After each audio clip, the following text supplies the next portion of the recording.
Okay, I'd like to call to order the May 7th, 2025 meeting of the Harwich Conservation Commission being held tonight in the Don B. Griffin Room at Town Hall in Harwich. Participation is possible in person in the room and online through GoToMeeting. Instructions for signing on and GoToMeeting are available in the agenda, which is posted on the Town of Harwich website.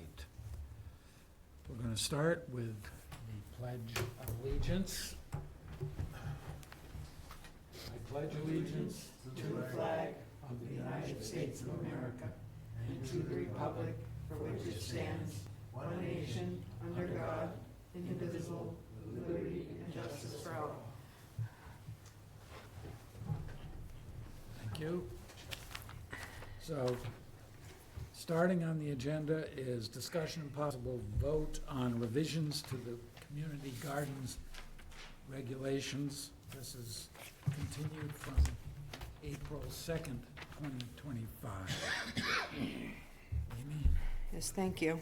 At our last meeting, we proposed some revisions to the community garden regulations, and we continued it to have a little more time for the gardeners to be able to comment should they want to. The gardeners were provided with these proposed amendments. So I won't go through each and every one of them. I'll go through kind of the one or two that got the most comment.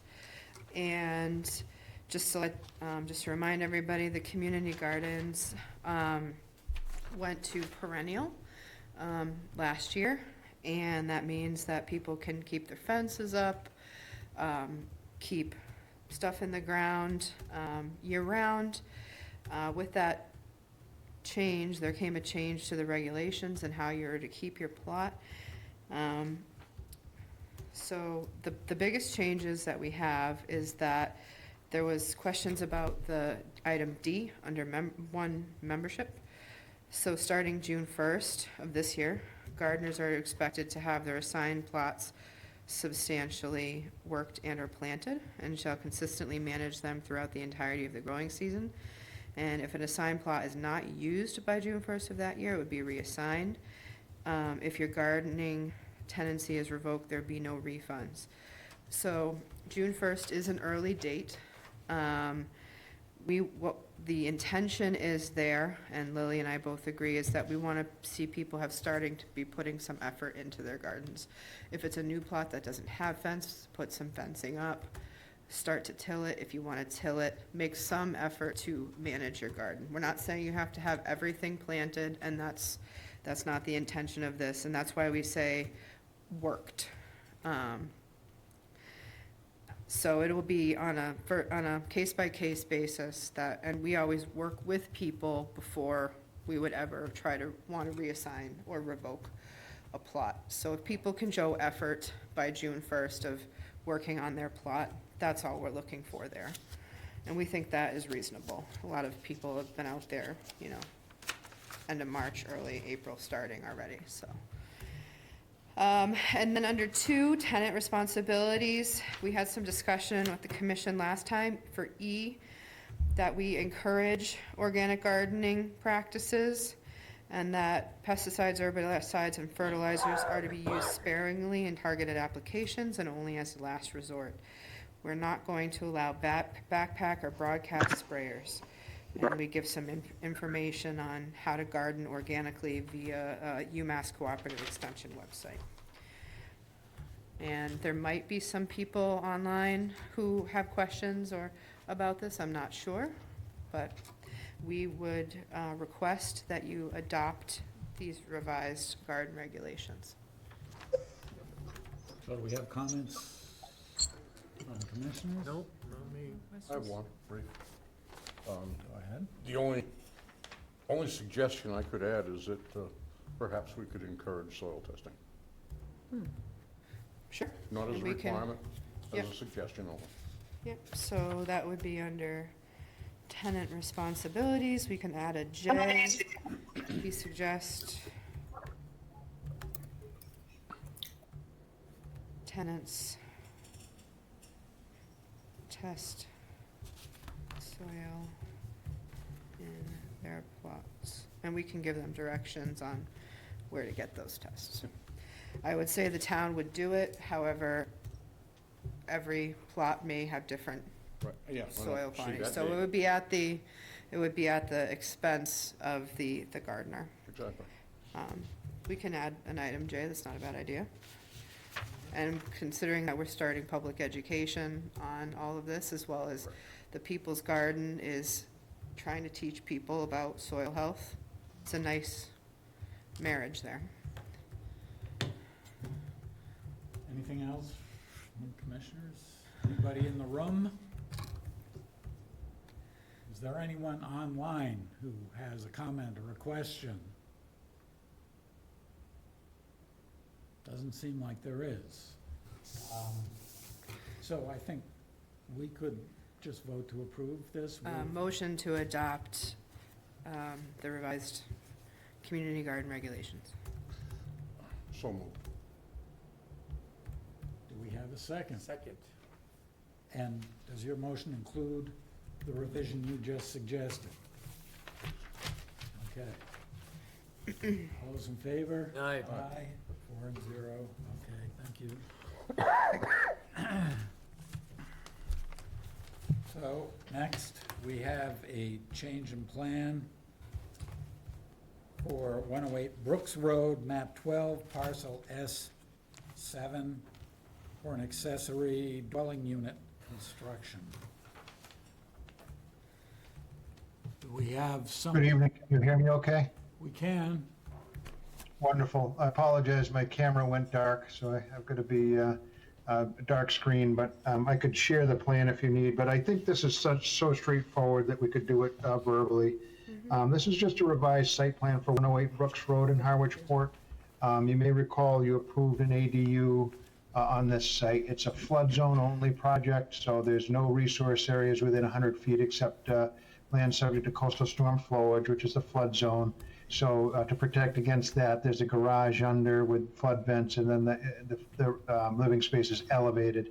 So the only change is when they went to pull the permits, one of the systems was not passing, so we're upgrading an additional septic on the site. You've got an existing 3-bedroom dwelling and a proposed 1-bedroom ADU.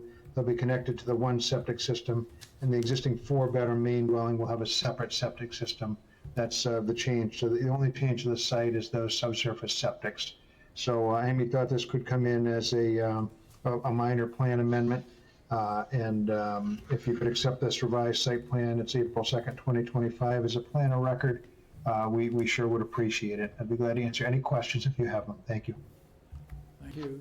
Amy? I have nothing further. I would recommend approval of the plan change. I have nothing. Jane, Viv? Mark? I have no questions. We have a motion. I'll move for approval. Seconded. Further discussion? Hearing none, all those in favor? Aye. Aye, 4-0. Okay, next. Thank you very much for your time. Thank you. Thank you. Next, we have a request for determination of applicability for 12C Way, map 2, parcel A1-65 for yard fill and regrading. Hello, Susan Ledoux from Eastburg Companies, and I believe David Clark is there with you. Can you hear me okay? We Yes. can, thank you. All right, thanks. David, I don't know if you want to, You can go ahead and present it. okay, all right. We submitted the package for the RDA request, and if you have the cover letter in front of you, I'll just quickly go over that. And as you read, the resource area, the subject property is located at 12 Seaway in West Harwich, and the rear or south side of the site is in zone AE 11, where the portion is at the floodplain contour elevation 11, where there's no coastal bank slope as it's less than 10-1. The proposed project, 12 Seaway, is a 14,947 square foot lot with 254 feet of frontage on Pine Lane and Seaway. And this lot includes an existing single-family dwelling, which was constructed in 1966 with building additions made in 2006. This lot contains the existing house, septic system, driveway, hardscape, and lawn and landscaping. Most of the structures in hardscape are outside of the elevation 11. We're proposing to bring up the rear yard space by proposing to fill it with loam to elevation 11.5, as shown on the proposed spot contours on the attached plan that you have in the package, which will be between 0.5 foot and 1.5 feet of fill, depending on the existing contour. This loamed area will be immediately seeded to prevent any runoff. Prior to the proposed project, approximately 100 linear feet of silt fence with wattles will be installed along the shoulder of Seaway to act as a barrier to prevent any stormwater runoff during rain events. We've looked at the existing grades on the subject site, grades on the surrounding properties and adjacent seaway, and determined that this proposal should not negatively impact adjacent properties and will not displace additional water onto them. So we've included a work or construction protocol on the second page. Number 1, install the proposed 100 linear feet of silt fence and wattles along the shoulder of Seaway and maintain it until after the process and new loam takes hold. 2, a dump truck and front end loader will install the loam across the rear of the south side of the site to bring the grade up to elevation 11.5 above the floodplain contour. 3, we're not anticipating any removal of the existing shrubs or trees. There are a couple of berm landscaped areas that should stay in place on the perimeter of the site to the east and the south. For this proposed work. And 4, once the loam or fill has been installed, it will be spread with a small machine by hand. The site will be graded and the area will be seeded. And again, we feel that this proposal can be implemented without any negative impact to the subject site, abutting properties, or seaway. We will not be creating any additional runoff and further preventing it with the installation of the silt fence and the wattles. And we appreciate your consideration, and David and I will try to answer any questions you have. Thanks. Thank you. Anything more? Amy? Thank you. We visited the site, and the location of the work in the rear of the yard is lower than adjacent grades on adjacent properties. And the yard fill is only gonna come up, it's not gonna be any higher from what I understand, what I can tell from any adjacent grades. Actually, the lot to the south has a grade that's still going to be higher with a retaining wall. May I ask that when you finish this work, are you gonna be applying for a letter of map amendment with FEMA? Yes. I have no further questions. The land subject to coastal storm flowage doesn't really have performance standards yet, other than you can't have an adverse impact on your neighbor. If there was gonna be more fill higher, then I'd be a little bit more concerned about it, but you're only going 0.5 foot up closer to the dwelling, and I think about 1.5 foot as you approach that south wall. Again, still less than or equal to adjacent grades. So in the event of a flood, this should not have an impact to adjacent properties. I would recommend approval with a -2. Thank you. Mark? No remarks.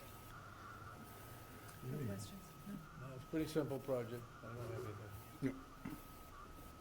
Okay, the one thing that's unclear to me is how you're gonna do what you're proposing to do without moving any of the plants there, because there's a fairly wide planting bed up against the neighbor's retaining wall, and you're showing grading up from whatever it is, 10 or 10.5 feet up to 11.5 feet, starting what appears to be right up against that retaining wall. There are large shrubs and trees and a planting bed all the way out to the street. So how is it you're doing this without removing any of that stuff? The plan shows a new 10-foot contour running along those plantings. I believe the plantings are right on the property line. And then, so we're not filling right up to the wall, because the wall's on the neighbor's property, so we can't do that. We can't fill over the property line. So it goes, basically, it's at elevation 9.5 along the property line. We're showing a 10 there, and then it goes up at a 3-to-1 slope to the 11.5. it's inside the property. So the grade is up 6 inches to a foot. I mean, if, reading off the plan here, if you're starting at 9.5 feet, you're going to 11 feet, the grade is up more than 6 inches when you get to the base of these shrubs, and you're not, you're gonna be up, those shrubs will survive when you build up planting medium around them or topsoil? Is that the plan? You're not gonna like, The plan is to fill right up to those shrubs. And they're ornamental anyways, they're not natives, I don't believe they're natives. okay, well, I don't remember what they are, do you?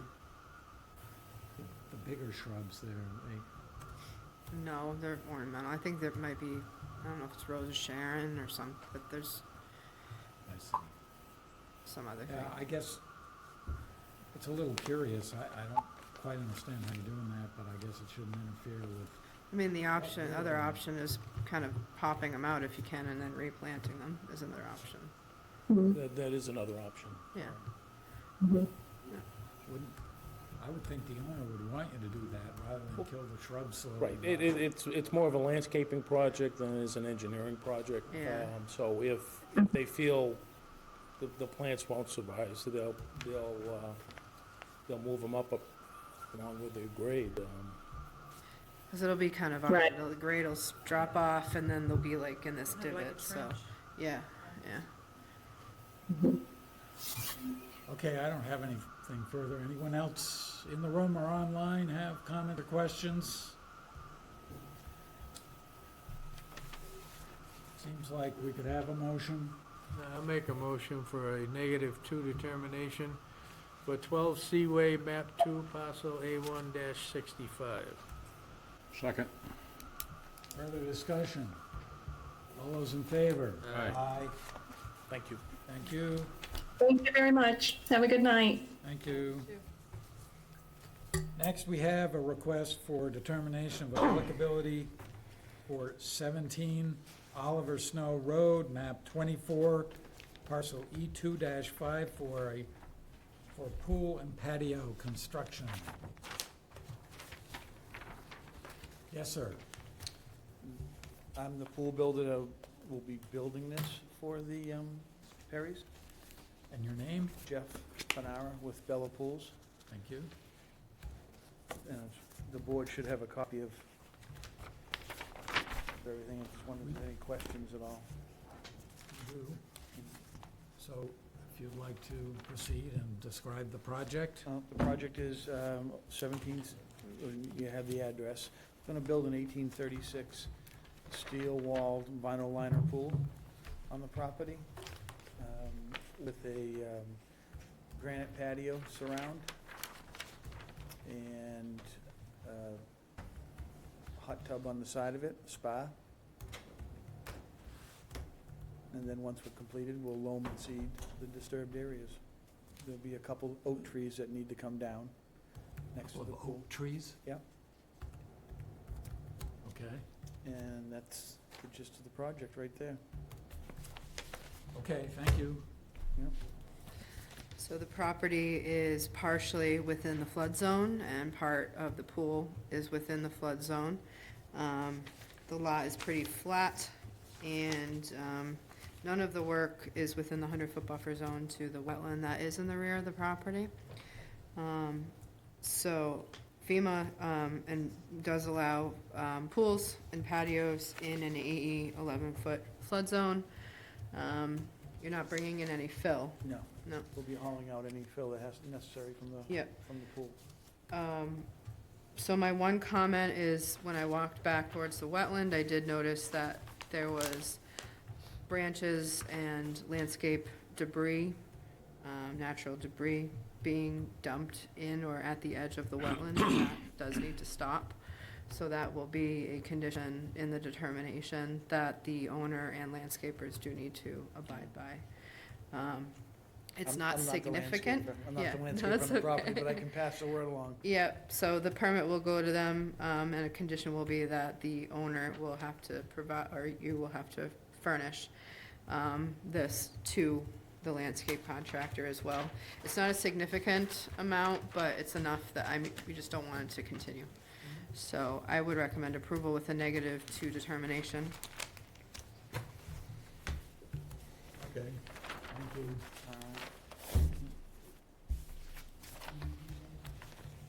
I'll take them, yeah. Vivian, any comments? They may have comments for you.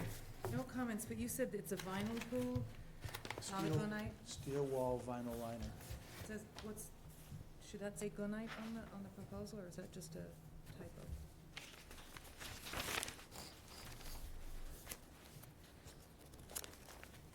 Well, then I have no questions. Where does it say gunite?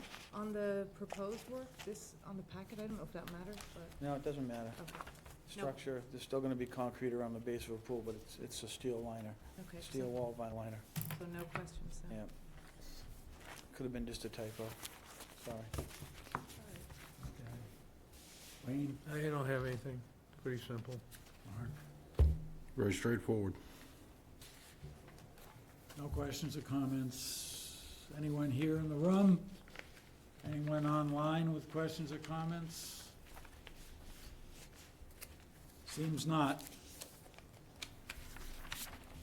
Can we have a motion? I'll move for approval, -2 determination. Second. Discussion? All those in favor? Aye. Aye. Thank you. Thank you. Good evening. You too. Next, notice of intent for 255 Bay Road, map 99, parcel V1-4, SE 032, excuse me, SE 032-2599, for a shed addition and mitigation plantings. All the orders. Hi, good evening. Please go ahead. So I was here before, and I think the only thing that was missing was a DEP number. And your name, please? Kathy Just- Elliott. Thank you. Okay. I guess since Amy has temporarily left, we can start with questions from anyone. I have no questions at this time. Vivian, no questions, looks pretty straightforward. No questions, no. I don't have anything.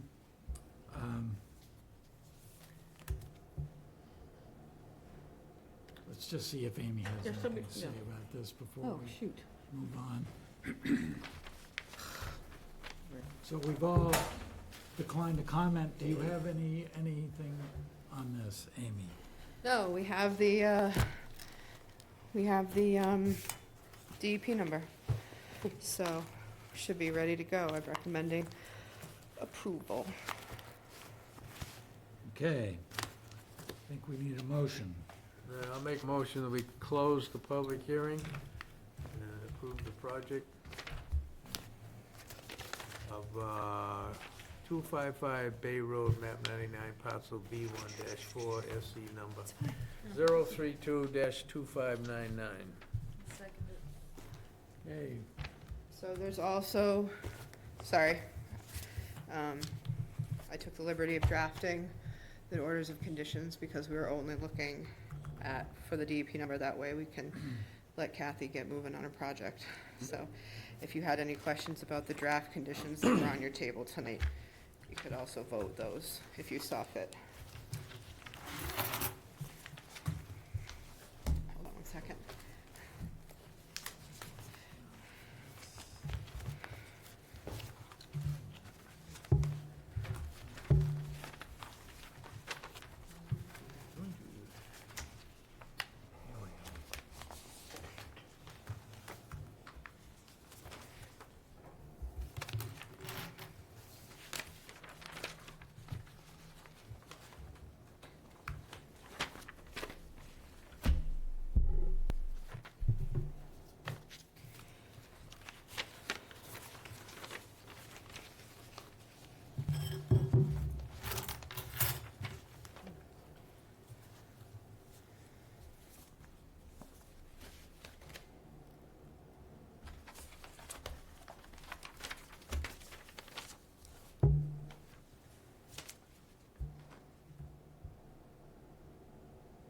anything? Anyone? No? Looks good to me. So Approval? we could. Yeah, you did a motion and a second. You can just amend to say, and also accept the order of conditions.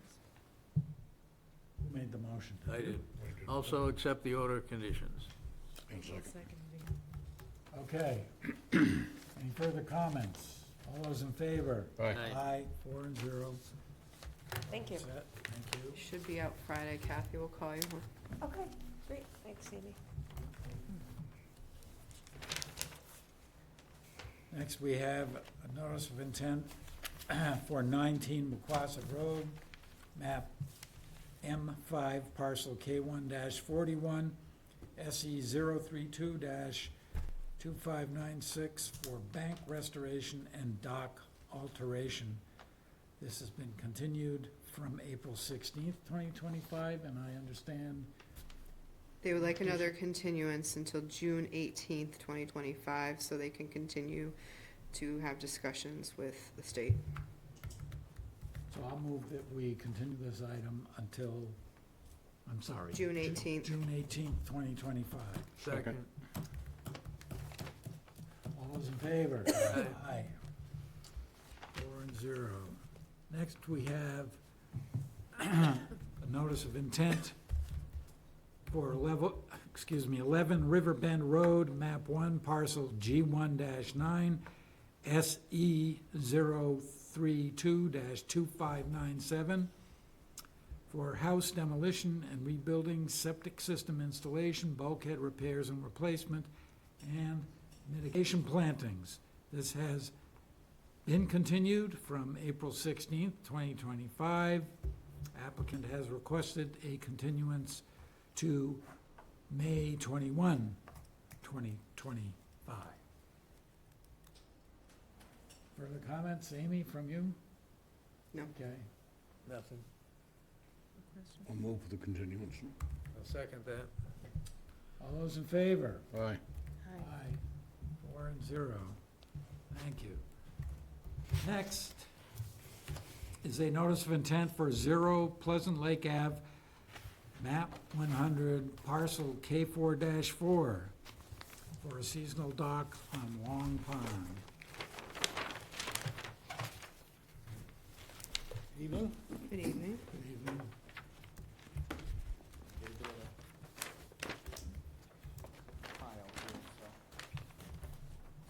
I'm gonna be with you for a little while. Can move the mic back a little bit if it's in your way. So I brought plans on a board, but I think do they have the plan in front of them there? No, but they have them all with themselves. Okay, well, I can always put it on a chair if we need to point out something. Yep. Okay, so for the record, I'm Mark Burgess of Shorefront Consulting, representing the project here with Jean-Philippe Marjolais next to me. This is a jointly used, proposed joint use dock on Long Pond. As far as seasonal docks go, it's pretty standard, aluminum framing and feet that rest on the ground. It's seasonally removed. It doesn't go into the ground at all. How many people were able to make it to the site to see the stake I put out there? Okay. Couple of us. I always usually try to get a stake out at the end, but the pond is like 1.5 feet deeper than it normally is, and my waders simply weren't deep enough to get out there for the end of the dock, but you can I thought visualize. the pond was low by a foot. Well, I went out there right after we had that heavy rain.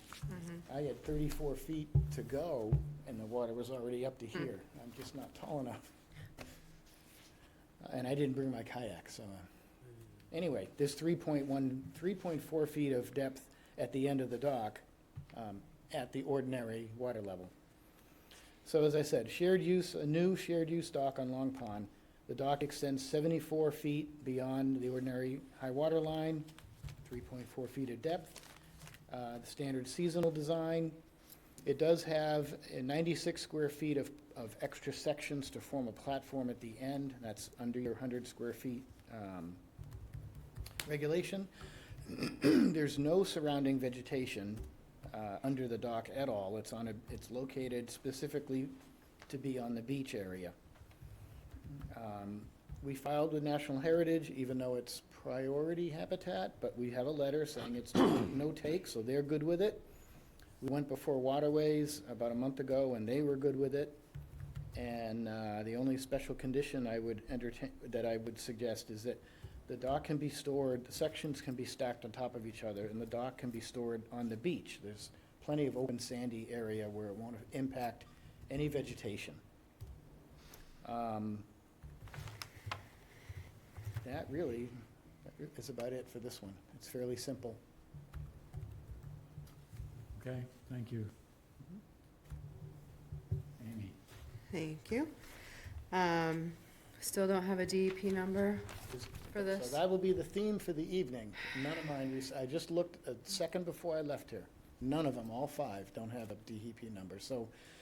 Not if much it- we can do about that, but Absolutely, but- hopefully we can get to the point where we're pretty much only continuing most of these for the purpose of getting a DEP number. Understand, That's the ideal. yes. I have no issues with the project. It meets our performance standards. Actually, I should say, one thing, the commission,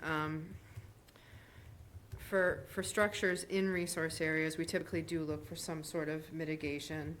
Our regulation is very strict and says 4 to 1. For this site, I don't think that is reasonable, because you have a pretty naturally vegetated site, especially in comparison to some of your neighbors. So when I was thinking about this, it is seasonal and it's pretty minor. But what I would recommend is actually, if it's amenable, and I'm sorry I didn't bring this up ahead of time, it literally kind of just dawned on me today,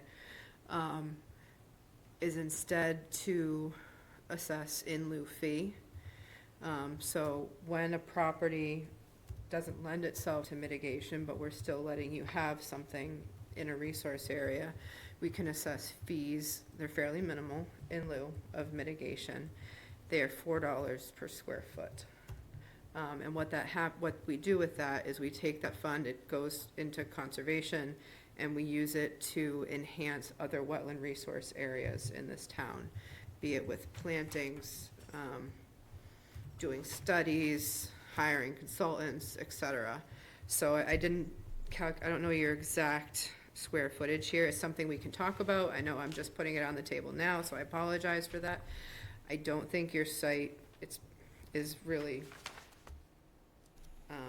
would benefit from additional mitigation plantings there because of how vegetated it is and fairly limited beach area compared to the rest. So, and the only other thing is, storage in the off-season. We've been trying over the years, and for every other dock we've permitted recently, we've required that it be stored outside the 50-foot no disturb zone. I do understand on this property, that means on the other side of the road. Other folks are being required to do it, so to be consistent with that, and to not allow, storage in the 50, I would recommend the same for you. So they could put it on a trailer and bring it Or to lift, their, or bring it if to their it's house. light enough, with a few people to walk it off, yeah. But, dangerous crossing the road, but Definitely. they're the people who, we've reached out, we did a survey of that shoreline of Long Pond and parts of Sequatum as well, in the past couple of years, have reached out to those owners to get them to stop doing that, and the more recent ones that we've permitted are not being allowed to do that. And it just becomes, unfortunately, an enforcement thing, but, yeah, that would be consistent with what we've required and what our regulations say.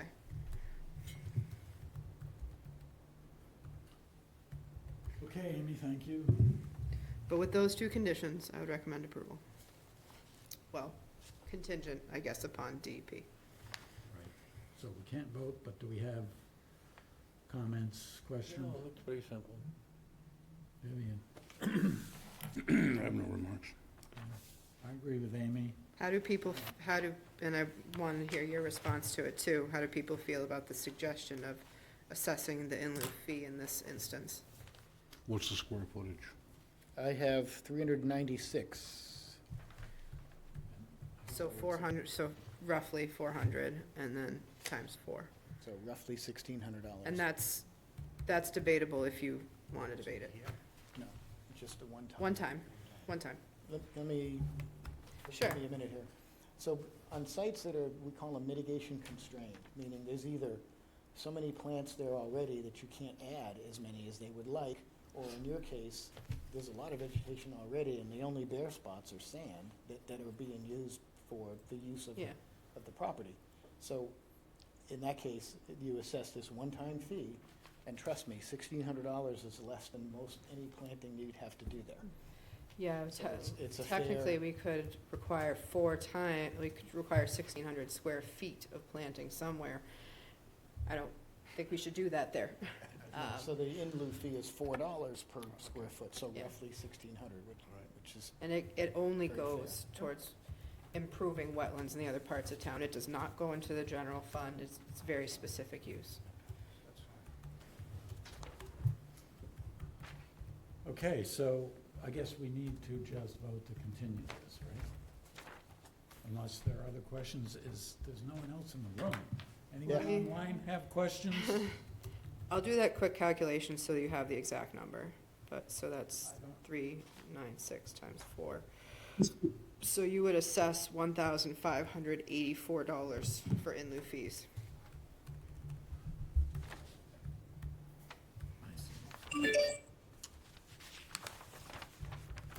I don't hear any questions or comments, so could we have a motion? I'll make a motion to continue 0 Pleasant Lake Ave, map 100, parcel K4-4.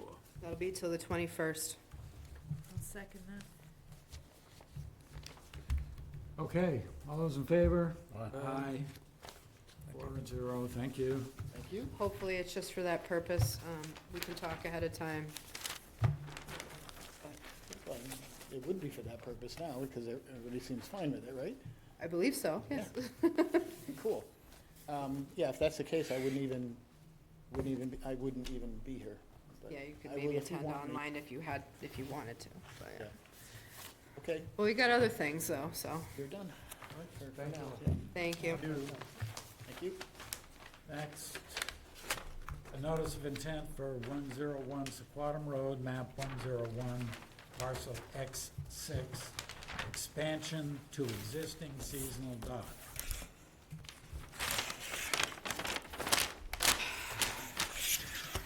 Okay. Yes, Mark Burgess again, with Shorefront Consulting, representing Kristen Kelly Fisher, who is online there with the sunglasses, I think is her. There she's waving. So you guys, I believe, are very familiar with this property. It's going to undergo a house reconstruction here very soon. I know for that project, I wasn't really involved in it, but I know there was an extensive planting plan for it. This part of the project is only for the existing dock that's there. It apparently was never permitted, so the purpose of this project is to permit an existing dock that is there. We did, as a suggestion, add one more section to the outer part of the dock. So the dock is 11 feet longer than it is now. And that extra section gives us 3 feet of water at the end. So just going out a little bit further to get a little bit more water. Like I said, about 3 feet of water at the end. The dock extends 67 feet beyond the ordinary water line. And there's no other platform at the end, so the whole dock is 3 feet wide, I believe this one is. Now, currently, it's the old style wooden docks, and I'm told that the condition of that is still in serviceable condition. The way I tried to present this, or the way I want to present it, is that depending on how the board feels, they can reconstruct and maintain the dock in kind. They could reconstruct the additional section out of wood, and then depending on how partial you are to wood, if they had to redo the whole thing, then they could change it to aluminum at that time, if you felt strongly about that.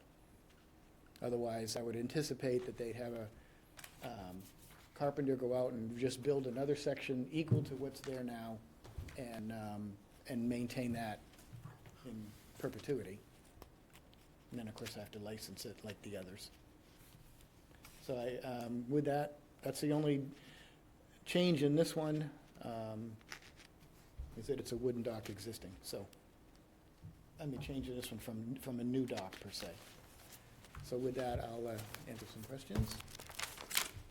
I got a scrunchy face on it from Amy. With the wooden one, I was just gonna look at the plan. If it was to remain wooden, would it still be resting on big feet? It'll be installed the way it is now. I think it has feet already. The sections were up there. They were in the driveway this time because they're gonna mow down the house, so. I was just curious if they were gonna be driven, if anything was driven in, or if it's just gonna rest on the ground. I don't believe so. So I have It rests. Oops. Sorry, it does rest. It's not driven in. Okay, thank you. I have note 9 on the plan that says the dock sections are existing with no Yep. changes being proposed. If the dock requires reconstruction, it can be reconstructed in kind, off-site, or upland of the resource area and reinstalled by hand. Future dock sections could be pre-engineered with aluminum frames with wooden decking at the owner's option. So what I would suggest, I mean, if you're gonna use the existing dock for a while longer, that I would say that the new section could also be wood, but at the point in time when you're gonna be in the future, replacing the whole dock, I would like to see it be aluminum, which just has more porosity to it. So that's be something that we could condition.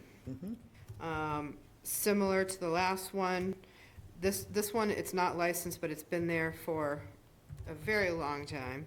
So and I know that you are planning on demoing and rebuilding the home, and you have a whole planting plan for that. So similar to the one we just talked about, I'd be looking to assess a minimal in lieu fee.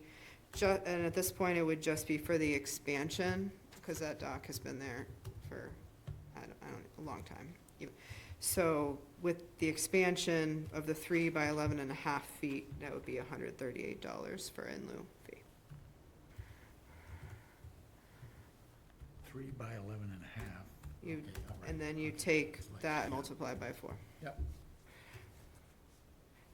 And we are still waiting for DEP, so we have to continue this to May 21st. But with that, I would recommend approval. Well, sorry, I can't, but I will be. No, you could say that. Yeah. So questions, comments from commissioners? I don't have Anyone? anything. I have nothing, so we just need to continue until the 21st again? May 21st. Okay. I'll move that we continue this item to May 21st. Second. Hold on one second, Mark. Yeah. Just National Heritage was also consulted on this. There's a filing for the house, and while we don't exactly have a letter, we have an email from her. I saw it. Yep. That they're gonna issue a no-take letter, so that's Yep. not an issue either, just for the No record. issue. Yep. Okay, so I neglected to ask for comments, questions from the public. Hearing none, we've got a motion. All those in favor? Aye. Aye. Aye. 4-0, okay. Next. Thank you. Good night. Thank you. We have a notice of intent for 31 Mill Road and 6 Aurora Drive, map 15, parcels U3 and U2-2 for reconstruction of an existing joint-use dock and maintenance dredging. Yes, Mark Burgess again, Shorefront Consulting, representing both applicants here. Now, this is a single filing, a single NOI filing, because it's a jointly used dock, and because all of the previous permits were filed under the one, both properties. And so there's only one notice of intent for both properties. So if you've been out there, obviously I didn't need to stake it. if you've been out there, it's a U-shaped dock, it can hold up to 4 boats.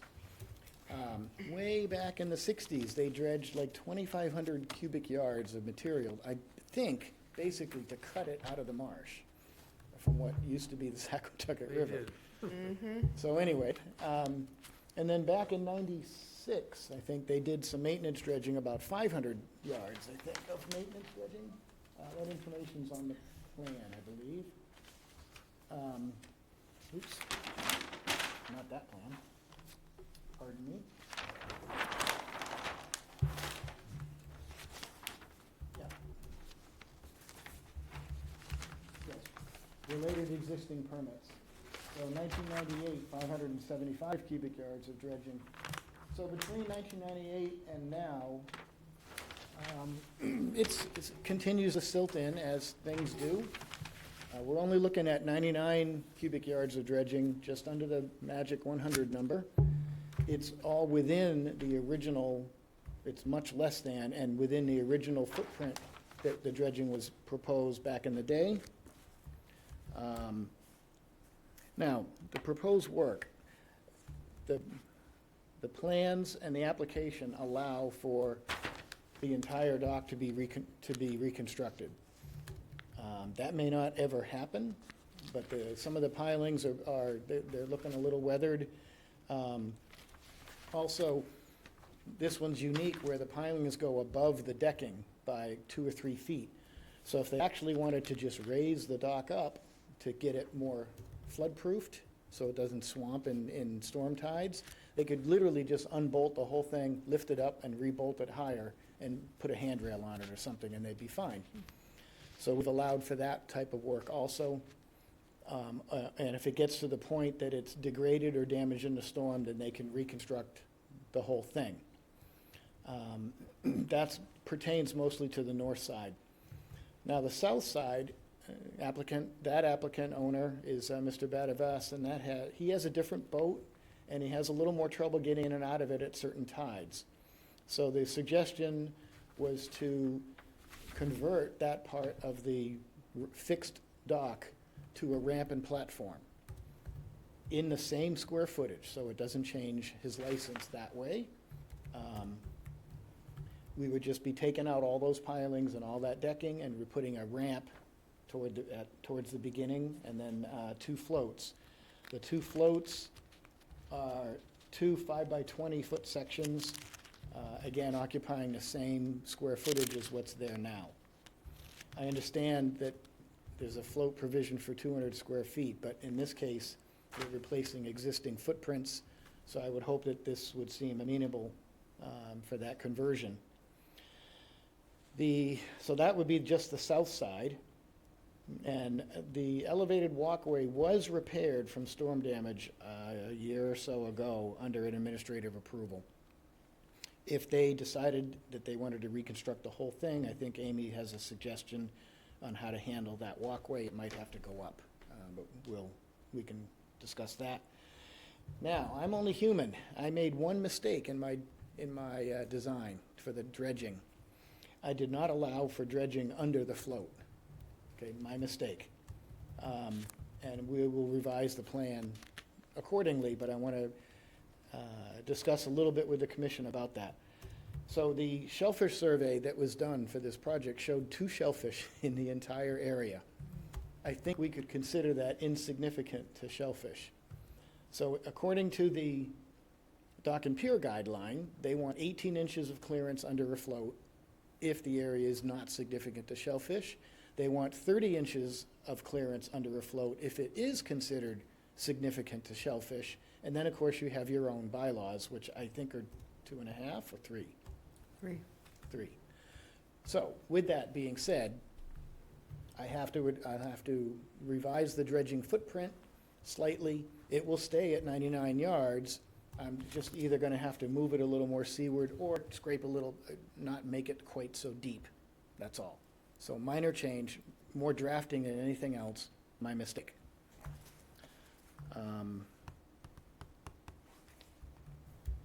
Let's see. No file number, of course. And then waterways, we discussed with waterways they seemed fine with it as far as I know. I haven't, I mean, I was there. Did you get anything from We them? did, I asked for it. So the minutes are done, too. Okay. If you have that, could you forward it to Yep. me when you get a Yep. chance? Mhm. So in this one, what we talked about, and this may or may not be in your perusal or not, but we talked about what do you do with the dredge spoils? And in other towns, we've used their boat ramp, their public boat ramps. That has been an issue with the harbor master in Harwich, and it is still an issue with the new harbor master. And he pointed out that technically, somewhere, there's a reg in the state regs that only allow a boat ramp to be used literally for launching boats. So to offload dredge spoils is frowned upon. In Saquatucket, though, they have a bulkhead on the side, and we're okay to use that. So then it was more like, okay, when are you gonna do this? So I included the town's time of year restriction in the filing. And the result of that conversation is that they could put a crane close to the edge of the bulkhead, go down and grab the bags. So this would usually be done in these 1-yard bags, like you get from Home Depot for debris. And they're on a barge or a float that holds only like 6 at a time. So they do their dredging, and then they put over to the bulkhead, and a crane or a forklift just goes over, picks up the bag, puts it right in the truck. No pumping, no offloading per se, just bag and all goes right in the truck. They put 6 new bags in and head back out. So they could do that from the bulkhead. However, it's still a busy time of year. So National Marine Fisheries has a time of year restriction for January 15th to June 1st. It's usually June 15th or June 1st. Yeah. Somewhere around there. Waterways does not want anything happening in June, July, or August, or September, or October. So we agreed that as long as it's planned properly, that if you decide, a special condition would be in there to say that no dredging or no offloading, the dredging can go anytime out of the time of year restriction, but no offloading to a public, to the Saquatucket, bulkhead or whatever, can happen until November. So they still have from November to January 15th. So if you plan accordingly, it's not a problem. That would be up to you, and I don't know if their letter mentioned that or not. I honestly don't remember at this point. But a contractor But could, that's sounds reasonable. yeah, a contractor could go in there with a bigger barge and put most of it on one barge and take it somewhere out, take somewhere else and offload it. We don't know that.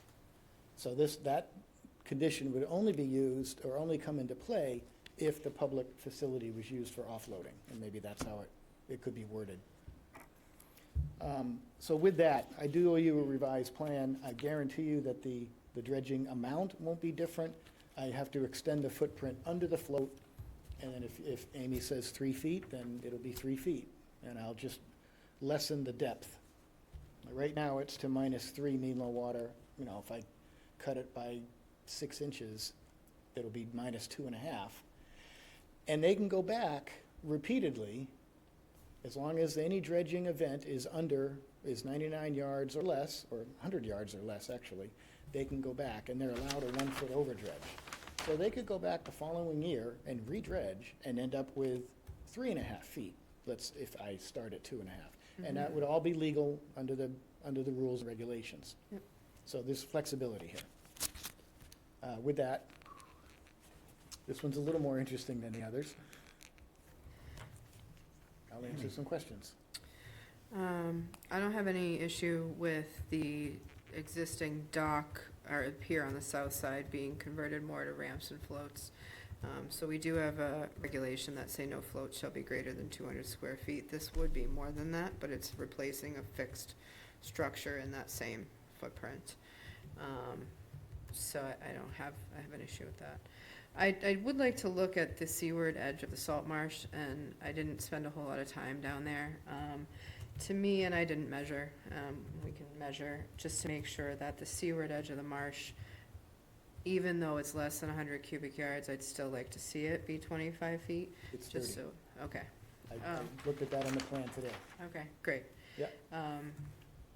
Yeah, I may spend a little more time down at the beautiful site anyways and take a peek.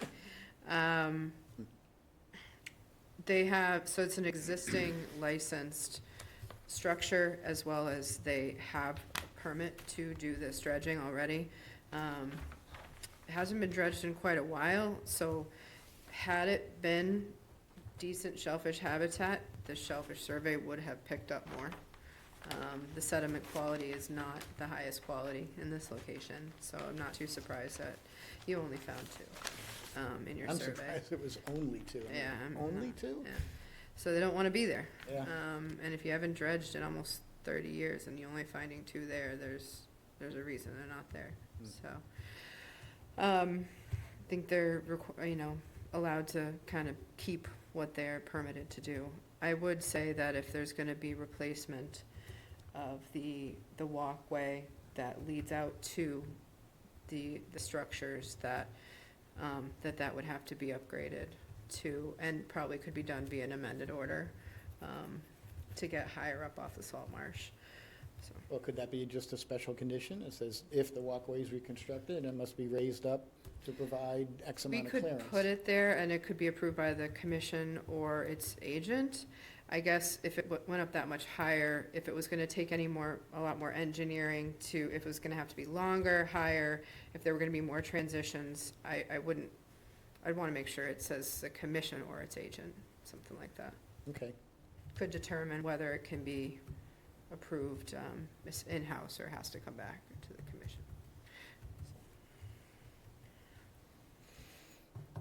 All set? Mhm. I am set, I think. Yes, thank you. Mark? Have nothing? Vivian? I don't have anything either. Amy's covered it all. It's right up Wayne's That's what you alley. pay me to do. So, when we were at the site, Mhm. the float that's there now was aground. Thank you. It was low tide, it was aground. Oh, I'll show you. And You wanna see you it? don't I don't show, doubt you. you don't show your dredge footprint going even close to that float. No, it So, would, and, right. and in fact, if you look at the mean low water elevation that you include on the map, it goes right under that float. Yeah, So I don't doubt it. I don't, and as you noted, you also didn't include dredging under the proposed new float. Mhm. So I don't quite get how you're gonna do all the dredging that you say you're gonna do and keep a 3-foot clearance and keep it at 99 yards. Are you sure you can do that? I mean, you're assuring us you can do that, but the plan doesn't show the area of the dredge footprint here, so it's kinda hard to, Yeah, it does. Yeah, it does. okay. That's the red, Red hatch. red Well, I hat. know it's hatched, but there isn't a number associated with that. You mean a square footage? Yeah, Yeah. that's what I mean. It's 2,400 square feet.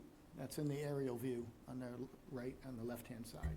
Big, in the red text. Okay, I'm not, oh, I see, okay, but that has to be expanded by, I don't know what the number is, Right. That's 10%, it might be as much as 3,000 square feet. So if you're dredging a foot deep and 3,000 square feet, that's more than 100 yards. So, and I don't know how much, I mean, clearly there are places where you've gotta take out 3 feet. Like, at what is currently shown as mean low water there, where the float that you wanna keep is already aground, you've gotta take 3 feet out from under there. Well, okay, Yep. Yes. 2,400 square feet is gonna take up just about 90 yards. Yeah, but there's the footprint that he has to, if it's 1 foot uniformly around there, right, Right, but I mean, 2,400 square, so, didn't you just say that the footprint's 2,400 square feet? as currently drawn, I'd have to add 400 square feet, so it'd be 2,800 square feet to get under the float. Okay, but, because at that rate, right now, a foot would give you just about 90 cubic yards. He's gotta go more Yeah. than a foot. So you're awful close. I know. But he's I have also to, not the only way I can including adjust that is the depth. Right. Right. So I think you need to come back with a more accurate drawing and computation of the actual dredge volume. I understand. This is not one that I would say approve with a pending receipt of a revised plan. No. I totally with you there. How do we, it's an interesting conundrum where the floats are there, they're permitted, they're licensed, they're where they're supposed to be. Maybe when the site was originally configured or dredged, there may have been X amount of feet under those floats. I don't know. They're allowed to maintain it, even if the permits run out, they're allowed to maintain it. That's why they call it maintenance dredging.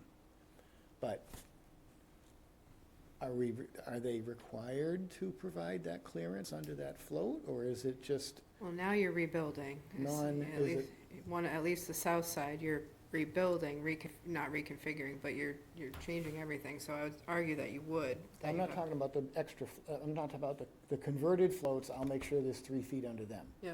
I'm not worried about that. Yeah. John I think, is talking about the float that's aground, Mm. that's on the landward side. We're not proposing any dredging in that area, so we're not proposing to improve that Correct, condition. right. Is Well- the, I would say that you're making room for a boat, potentially a large vessel that could potentially draw more than 3 feet, but let's just say it's up to 3 feet. And, I mean, if this were my place and I wanted a nice boat like that, I'd want to back it in so I could board the boat on the stern at that float. So aside from what the regulations are, I would maintain you have to have clearance. It can never go aground, the float can never go aground. And furthermore, regardless of what I want or someone else would want, somebody's gonna back their boat in there all the way up, stern first, up to that float. You've gotta have plenty of water under that thing at a very minimum, where a boat would hit up against that float, which that's gonna happen. So I don't know why you would make a design where all of a sudden you got 3 feet and then no clearance at all. That doesn't make any sense. You've gotta dredge under where that float is. I just, as a practical matter, I don't think you can do anything else. okay, that's a fair question. The constraints that we were designing to was to keep it under 100 cubic yards, because it just complicates things if you go over that. Having said that, this might be one where you just have to. To do it the right way, you might just have to bite that bullet and do it. I get it. I'll discuss that with the applicants, and that'll be part of any plan revision that I do. And the additional cost for them is a water quality certificate, which is not a huge deal, and then the sediment testing is But considerable. it gives them a little bit more flexibility. Means we can do a lot more, yeah. I would be in favor of allowing more than 100 cubic yards. Yeah. So you do it one time and not have to go back the second year and re-disturb everything again. So, given that conversation, when do you wanna continue to?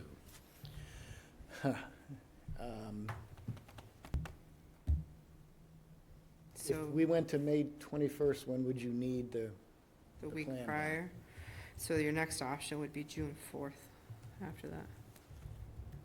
Let me see what's going on. Yeah, so for the 21st, I would want things on the 14th, so essentially a week from now. Well, we can try because Dan has to look at this too. Yep, you can always ask for a continuance if you can't meet that deadline, Yep. So continue to May 21st. need plan It's okay. by, The 14th, end of day, 14th.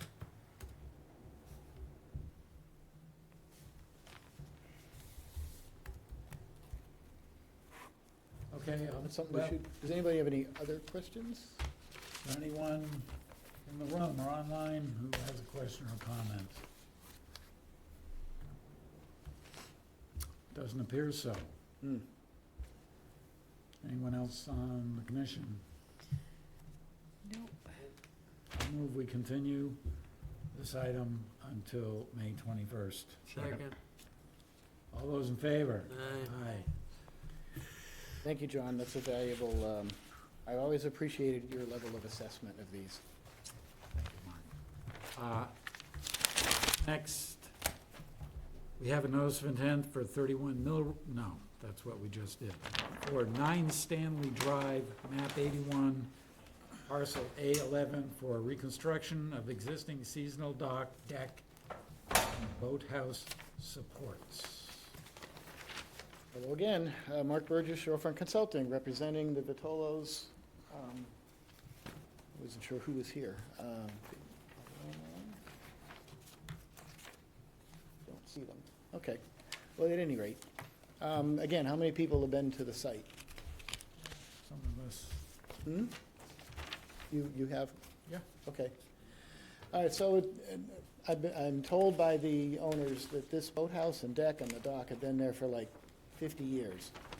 And if you tried to step on the platform that's beyond the stairs, that would be immediately obvious.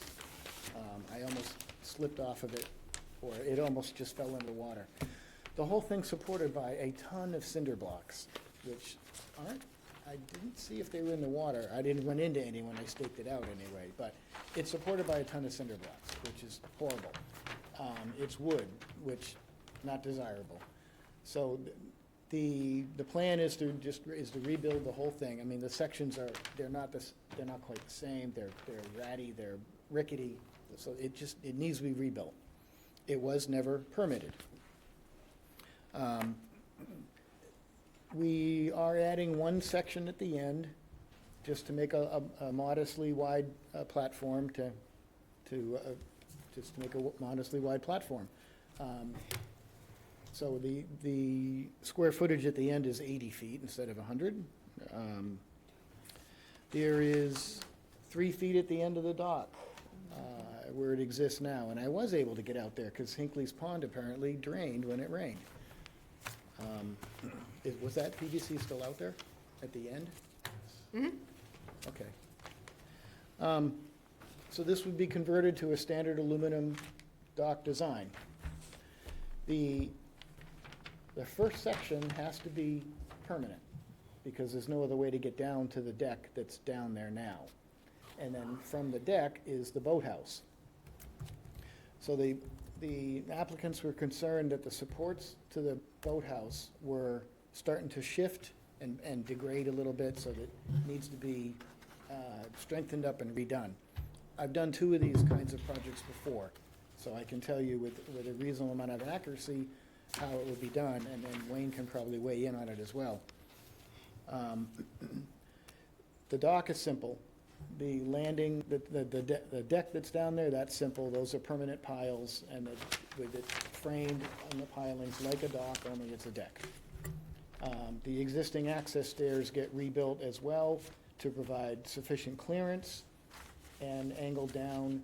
There's a landing needed, so they come out, so you have the sufficient clearance underneath, and lands on that first permanent dock section.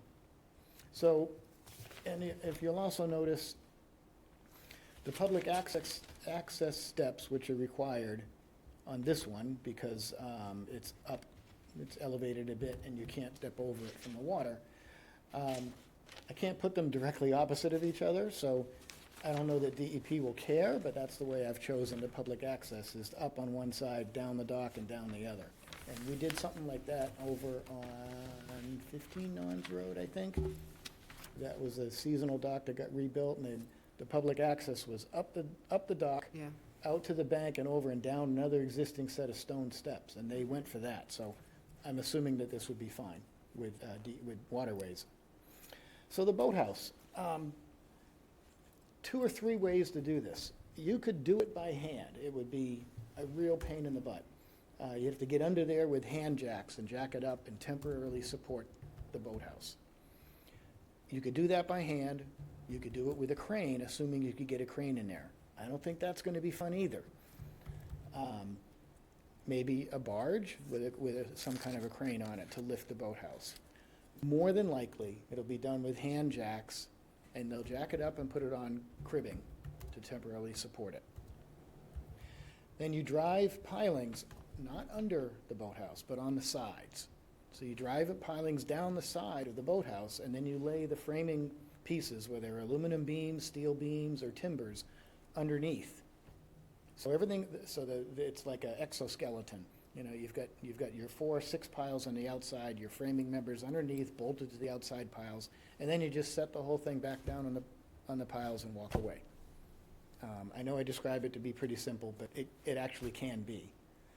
So the hardest part will be driving the piles. The harder part is lifting the boathouse, but that's going to be up to the marine contractor and what toys and tools he has to do the job. How are you gonna drive the piles up there in the pond? Yeah, I know.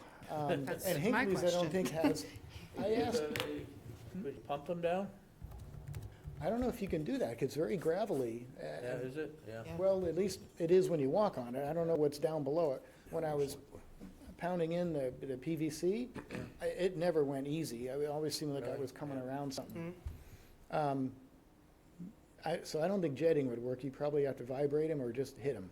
Yeah, but, I mean, when you're talking vibrating and putting a hammer on them, what are you gonna use for a machine? Well, if they had a barge and they could get in there enough, Yeah, I don't think there's even any sand on the bottom there. I think it's almost all cobble. But if they got a barge in there, these aren't 30-foot pilings either, you know, they don't have to be that long. They only they'll stick out of the ground maybe this far, so, okay. you know, maybe 10 or 12 footers. Uh-huh, So then you can get something low in there right. to hammer them. The hardest ones will be the ones behind the boathouse. Yeah. But we say that I'm a consultant, we You provide just draw the services, but we plans, don't they do gotta any build work. it. What? I see, you just draw the plans, they have to build it. Well, my dad was an engineer too, and he always had an issue with architects because they're artistic. And they're like, well, you can build it. Like, no, you actually can't build it this way. So everything that I do, I'd look at it practically to say, look, can this actually be done? And I think one way or the other, with the right tools and toys, they can get it done. I'm sure they can. So that's the method of how you re-support the boathouse. I had one in Chatham that they did house lifting and put it on a cradle and just slid it out of the way and did everything they wanted to do and slid it back. And another one, they actually craned it and did all the foundation work and lifted it back down again. Both in Chatham, actually. So what will they do with this one? Just suspend it in the air while they're doing that, or No, move it? they're gonna have to lift it either with hand jacks. I doubt you get a crane. I mean, how much does it weigh? I don't know, but Yeah. at the very least, you get under there with a bunch of hand jacks and cribbing. And you only have to jack it up enough to get beams underneath it. So you don't have to do a lot. It's not like it has to be 10 feet in the air, because it'll be, short people like me under there sliding everything around to to connect it all up. It's interesting, but Yeah. not impossible. I'm interested to see how you're gonna do it. Yeah. I would see who was I gonna wanna do, watch the whole thing. So, What? I said I'd wanna watch the whole thing. yeah. so my question too was, what are you gonna use to drive the piles? It is pretty cobbly there, so it's gonna be hard to get them in. And if you're gonna use a barge, there's no public launch, really, on Hinkley Pond. So, I mean, I know that there's some neighborhood associations a little bit farther down Headwaters Drive that might let you, like, they're pretty open areas. I think we might have had to use them when we treated Hinkley Pond. But I don't even know how you'd get a barge, easily in there to do it. So it's gonna take a specific company with specific tools, like as you said, to get it done. There's 2 pitch pines, they're pretty much right up at the back side of that boathouse. You're not proposing any tree removal, but I'm curious if those are gonna have to come out. I don't know. I didn't really look at them. The idea is, again, you don't have to move the boathouse much, and it'll be straight up. Yeah. So let's hope they don't, but if they do, we'd have to handle that.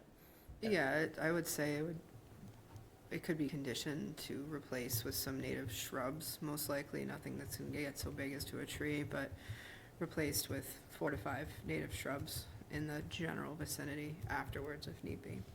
Yep. Yeah, my question is, during the pre-construction meeting, I'd want the contractor to be there so we can go exactly how things are gonna get done. The owners put in some nice native plantings, kind of on the slope, not right by the boathouse, but to the left of the path as you're walking down. I just wanna make sure none of that gets disturbed for them, that they've worked on. Oh, okay. So, we don't have a DEP number, so can't vote on this tonight, but I don't have any other questions or comments for you. Wayne? I don't have anything. Nothing further. So, my own comment is, since Mark doesn't have the part of the work plan involved with installing the pilings, that you be involved in that. Yep. As part of the order of conditions, that consultation with, and if anything surprising comes up in the process. Mm-hmm. Come back here, right? Yes. That's fair. I'm Mhm. assuming they'd use Greenheart. Can they use pressure treated or not? I'd rather not see it. Yeah. But I'm guessing wooden, you can't drive fiberglass piles out there, it'll shatter them. So just wooden and just beat them in. Okay.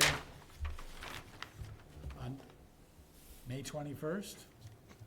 Well, you don't need a plan from me for this one, right? I did everything. We don't have a DEP number, Right, but I Yeah, mean, so May 21st is Yeah. okay. Yeah. Okay, I move that we continue this item until May 21st, 2025. Second. Further discussion? All in favor? Aye. 4-0.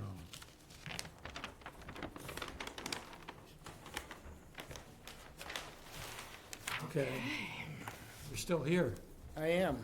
One more. The best one yet. Okay.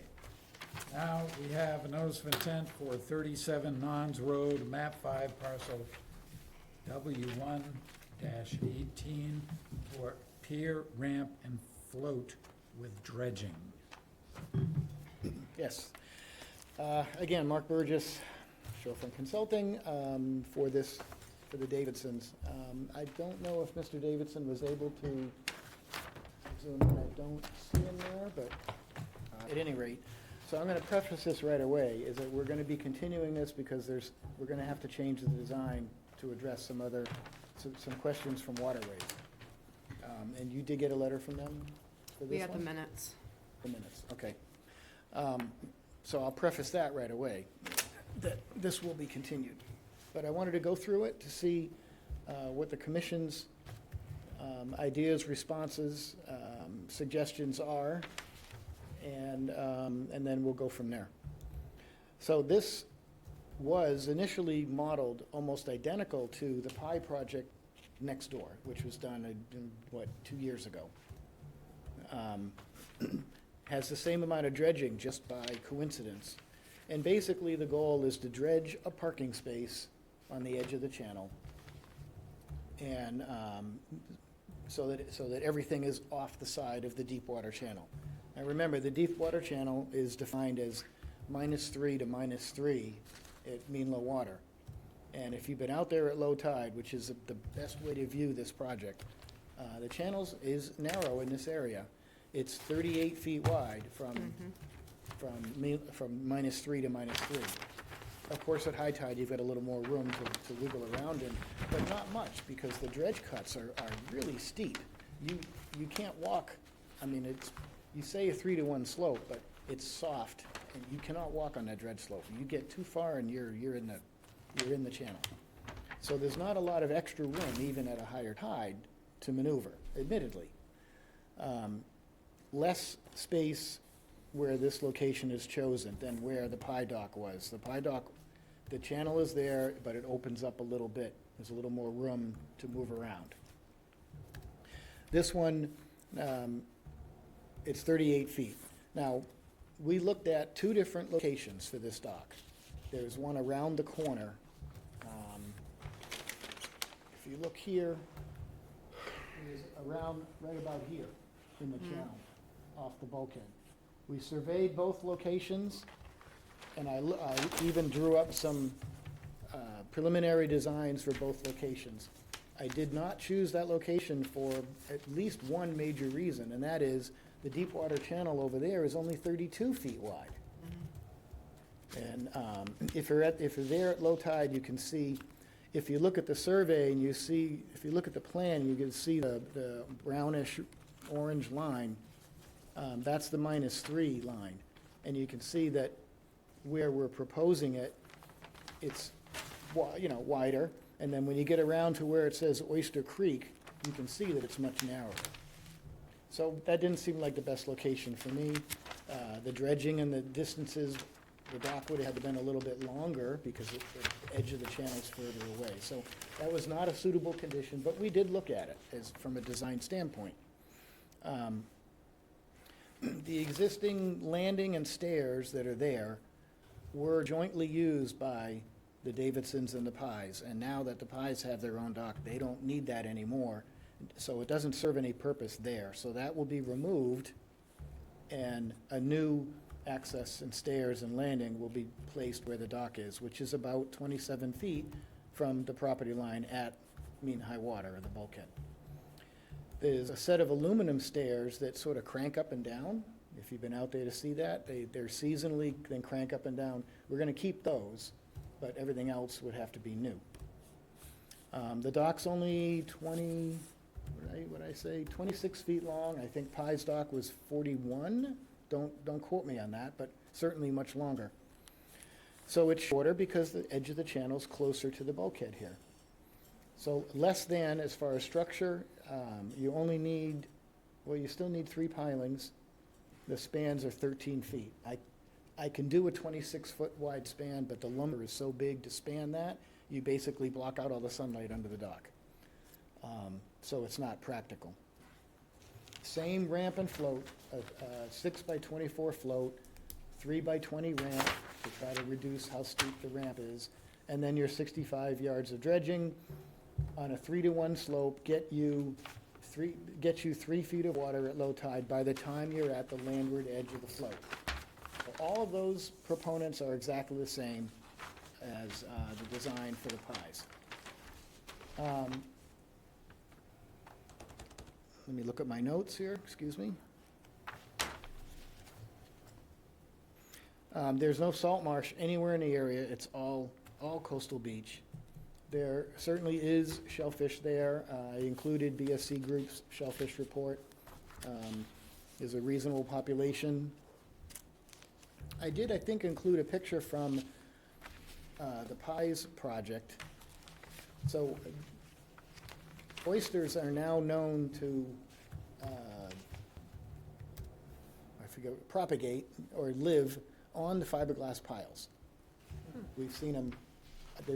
There's pictures that I sent in, I believe, and we've seen them up and down the Herring River as well. It's just something interesting to note because they probably don't adhere to a pressure-treated pile, maybe because of the chemicals. They would maybe to a greenheart, but for some reason they're fine with fiberglass pilings, and the oysters grab right onto them. And that's a new species for. Given the type of shellfish that was found in the report. So Pies only had, I think, quahogs and clams, and then now, 2 years later, we've got oysters out there too. Otherwise, the monopile design is the same. That's all been standardized. You have 2 piles at the end to keep it from wiggling side to side, and you have a monopile in the middle, and if it was 150 feet long, you'd still have all monopiles except for 2 piles at the end. So that design's no different from what we've been doing. There's plenty of room under the dock. You don't need access air, so you walk under it. Okay. Location. All right. Again, no file number. Division of Marine Fisheries had a few comments about intertidal dredging, which I want to discuss. And I think they misread the plan. on the depth under the float.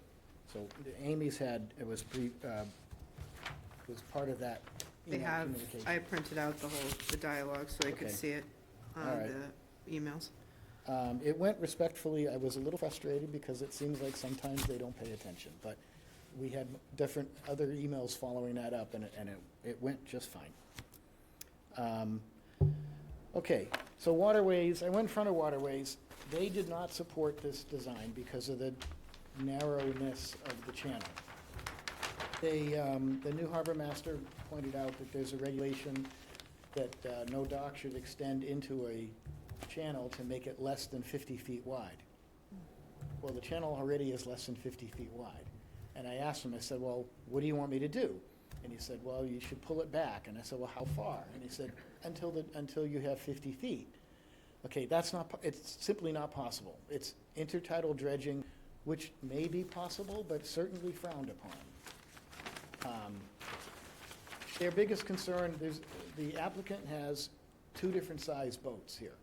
So he's got a Boston whaler, which is in the pictures included with the filing. And that's on a mooring, which in my world is bad, especially in a place like this, because the boat can swing out almost all the way across the channel. Or it rests on the beach, neither of which are desirable. So this would get rid of that mooring. That boat, with this design, at this float, would not extend and make the Deepwater Channel any narrower than 38 feet. Okay, I want to be clear on that. Literally be a parking space off to the side. Now, he also has a boat that's 9.5 feet wide, a 30-footer, a 30-foot whaler, I believe. That is what's drawn in the aerial and in the design. So you'd see sort of worst-case scenario. The outside of that boat would extend about a foot, making the channel 37 feet wide. So I explained all this to Waterways, and I said, look, in my world, if they can get by 32 feet and they can't get by 37, they shouldn't be boating. Or simply that if they can get by 32, what's the problem here? So I was not able to communicate that to a point that they would agree with me. So their impression is that this is too far into the channel. They want me to pull it back. So I have as a designer, I have two options, basically. Three. One is he would not be allowed to put a 9.5 foot wide boat there. Okay, that is possible with a condition, but difficult to enforce for everybody. The harbor master has discretionary authority. I don't really know, discretionary is subject to interpretation. In theory, if it was too big a boat and it created a problem, he might have some authority to do something about it. As far as the commission goes, it's tough. It's a tough regulation or condition to enforce. So nobody wants to back anybody into a corner. So the idea here is to work with this and see where we can go to make something that might make everybody more happy or less not happy. So that's one thing to do, is to limit the size of the boat. If I made the dredge angle 2 to 1 instead of 3 to 1, that might suck it in another foot. I could narrow the float, but 6 feet is dangerously narrow already. There was another project in the Herring River that has a 4-foot wide float, and we're trying to figure out now how that's going to be stable. And we might either slot it on the piles so it can't twist, or use outriggers. So that's another option, is to make the float a little bit narrower, but it gets treacherous. The last option, which I've also done a few times in Bass River, is a boat lift. So in this respect, if the dredge footprint stayed the same, the boat lift goes right where the float is. Now, if it was a 10-foot wide boat, the boat lift probably takes up 12, 13 feet, because you've got, the way a boat lift works, it's kind of like the boathouse. You've got piles on the sides, you've got a framework underneath, you drive the boat on, and it lifts the boat up and lifts it down. So you don't need a ramp and float. The dock goes right to the edge of the boat lift, you bring it up to you get on it, remote control, you come back down to the water, and off you go. That would work here. And even the big boat would not extend into the deep water channel. It's not like anything you guys have ever seen, and if you're interested, email me directly and I can send you some pictures, or I can send them to Amy on some existing boat lists that have been done in Yarmouth. There's at least 3 that I know of, 2 of them are mine. So that is an option. All of those require, a complete redesign.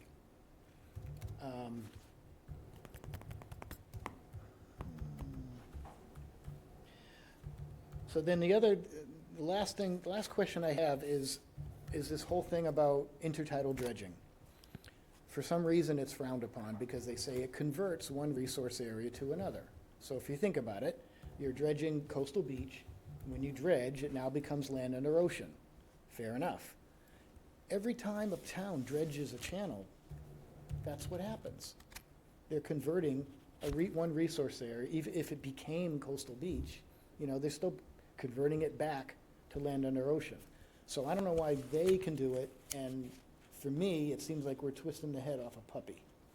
All right, it just seems like they've got focused in the wrong way.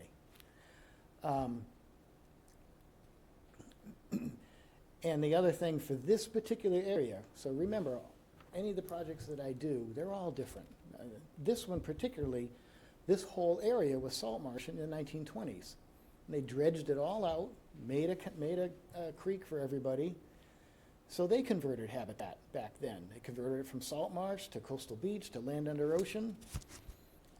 And I bet you if somebody came before you to put this all back to salt marsh, they'd probably have problems. So this whole conversion thing, I look at it where if it was a virgin site and you're changing it in that way, that would be more difficult to see a way through it to approve it.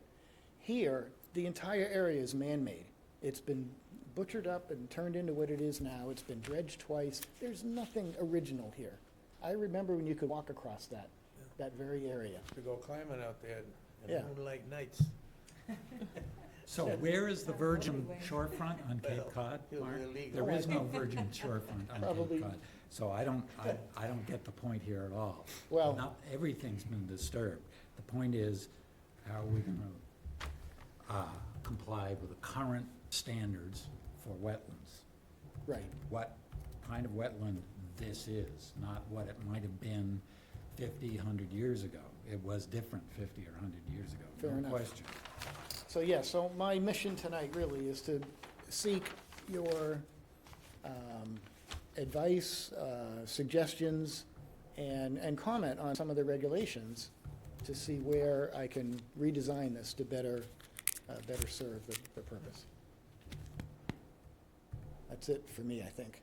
So Amy, care to comment, or should we? Sure. Apologies, I had to step out for a minute. Did we talk about the comments from, I heard about from the harbor master, but our comments from the most recent natural resource director? No, Mark didn't bring those up. So, Well, they were brought up at the waterways meetings. Did they incorporate that into their minutes? there were. There is a letter Yeah, there's a letter, from Don Yanuzzi, Januzzi. so we can make sure that you get that, if you don't have it. I may have walked out of waterways with it. Okay, This was already filed, I believe, but yeah, so it was right around the time when, right before Don, I think, was it's the leaving. day he left. Yeah, so, I never met I him. know that you had, apparently had conversation or ran this by Heinz Proft previously, did you say? This one? Not this I one. thought no. you did, but anyway, I was like, I didn't think that was possible because I think you did the survey around the time or after Heinz had left. Yeah, I don't think Yeah. I don't remember talking to So, Heinz about this one. there are concerns about, the quality of the shellfish habitat here. You found a couple of different types of shellfish, and more telling to me is that you found a variety of sizes, so it means really just all life stages are that this habitat is suitable for all life stages of multiple species of shellfish. We were actually out there at low tide yesterday, so we could see everything really well and saw how narrow and everything was, and noticed, the quality of the sand there was a good quality for shellfish. The fact that you found soft shells, which can be a little bit particular with where they like to grow. The fact that you found those is telling that it's good habitat. So I do have concern about dredging some of that habitat. If you were to move the dock, everything in closer to the wall, it would just likely mean that more of that would have to be dredged out, which I'm not in favor of. Minor thing, if you don't have to have any beach access stairs, that's one less at all, if possible. Can you not have any beach access stairs? I don't know, what if they want to get to the beach, then how do they do it now? They'd have to. How do they do it now? They have these, they're aluminum off the landing that's there now. There's an aluminum section that they can Oh, winch. I guess I didn't walk. They can winch up and You down. didn't see, it's farther south, okay, I'm sorry. You didn't see that there? I would just, That's say what's it's been another I guess we came around from like the west side and walked this way and then walked out that way, so we actually didn't see the landing. Okay. That's a minor thing, is the beach access stairs. I'm not exactly sure how to guide you, because I think you have a lot to overcome in terms of this being a potential hindrance to navigation, as well as being a new structure it's in habitat that is good habitat. The dredging doesn't really serve to improve the habitat so much for in this case. Mhm. Okay. And I did neglect to bring up that letter. I may not have a copy of it, because I was surprised when I went to Waterways and they hit me with that. I'm like, No, that's fine. If you don't, let me know. okay. In response to that, Mm-hmm. in the 25 years I've been doing this, shellfish have always been a major concern. Mm-hmm. And that was one of the reasons why the board required a lot of these new dock owners to have follow-up shellfish surveys. Mm-hmm. It helped us understand whether or not, or how, if they did, if docks had any impact on shellfish in the areas that they were installed. So there's been one, just from, speaking for me, one on Herring River that's already had all 3 years Mm-hmm. of follow-up surveys. And the population didn't decline. In some years, it actually went up. And there's pictures of people shellfishing where the dock is. Mm-hmm. So when the floats come out, everybody goes there and shellfish in the wintertime. So even though we know the area is actively shellfished, the population either stays the same or has gotten has increased. There hasn't been any drastic change one way or the other in the 3 years. So that tells me that these are properly designed, that the 3 feet under the float, that everything else that we've been doing is working. So that, to me, is the evidence to say that if these docks are properly designed, we don't get those impacts that we're all afraid of. And now we have data that proves that. The Pie Dock next door, same thing. They've had their first follow-up shellfish survey, and there was no difference in the species or the types or the quantities, nothing significant to me. And I mean that. I mean, I look at it, I don't go through it nitpicky, but I look at the overall numbers and I'm like, yeah, it looks pretty much the same or more than what's there. And the oysters were new. So for me, I don't see how these designs have any negative impacts to shellfish. Now, the harbor master said in the natural resources letter that this area is actively seeded, which it is, and it was when Hines looked at this other one. So there's a propagation of years of species, to your point, of different sizes, right? So they're growing, right? They start off as seeds and they grow to adults. Yes, the dredging, you either fish that area out and relocate it to the sides. That's something that Hines always wanted to do. So that, for me, the dredging is the only thing that has a potential to impact those shellfish. And if they're either properly taken care of, the Natural Resources Director was concerned that the younger species, if removed, you'd have to start that 4-year cycle all over again. So that has some merit. I'm not discounting it. I think that has always existed. So if these shellfish surveys are showing that there hasn't been any degradation in the population, then I think we can be okay with that. He wasn't that concerned with the shellfish mitigation fee. I don't know if he understood the result of it or what it does. We've discussed it many times here. It seeds, the $6,000 is enough to seed 105,000 square feet of shellfish area. So it's over much more than the impacts here. The Wetlands Protection Act talks about impacts being, you can probably word it better than me, but Amy, it talks about not being significant means that the impacts are like less than a year or less for the system to restore itself. Does that make sense? You can probably- They don't define significant. Right. They say project may, not has to be, but may be permitted if impacts are temporary, meaning 1 year or less. Yeah. Okay, yeah, you did say it better than me. Sometimes I get it right. So, intertidal dredging, why is that such a big deal then? Because of the shellfish?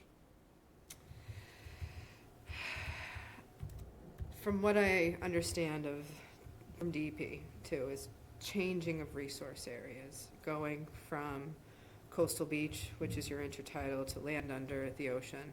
Those are slightly different performance standards to be met. Mhm.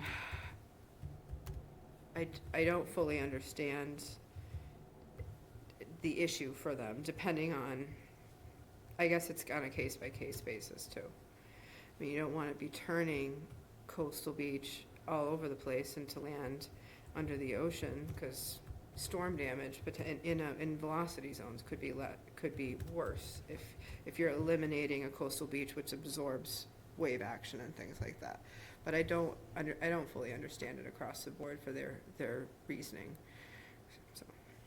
Yeah, it might just be where we try that and see where that goes. The boat lift would actually work here. It would keep everything within that footprint. I think the neighbors would look at it and go, well, what the heck is that? But they do work. The only downside to them is the boat wouldn't be available at every single tide, unless you dredge deeper. Because the lift, let's say your boat draws 2 feet, you've got the cradle underneath. So if that's on the ground, the boat needs an extra foot of water because it's sitting in a cradle that might be this high. So it's not quite as usable. So the applicant might not like that as much. So those would be the 2 options that I would look into, do some more research, and come back with at least one and see where it goes. Okay, well, let's see if Amy has any more comments or I don't questions. have any more. And then we'll start with commissioners. I don't have anything. I'd be interested to see what he comes back with. Go from there. Do you? Same. I'm curious about the boat lift. I want to know how that works. Yeah, that's kind of my thought is the boat lift, even with its drawbacks, maybe that's going to be the lesser of all the evils, but Yeah. that's really only a guess, maybe, sort of.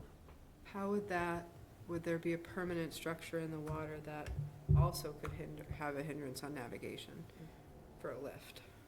Well, it wouldn't extend into the channel that's there now. Right. So it would be the similar concept as to the other projects. The float and the boat are there.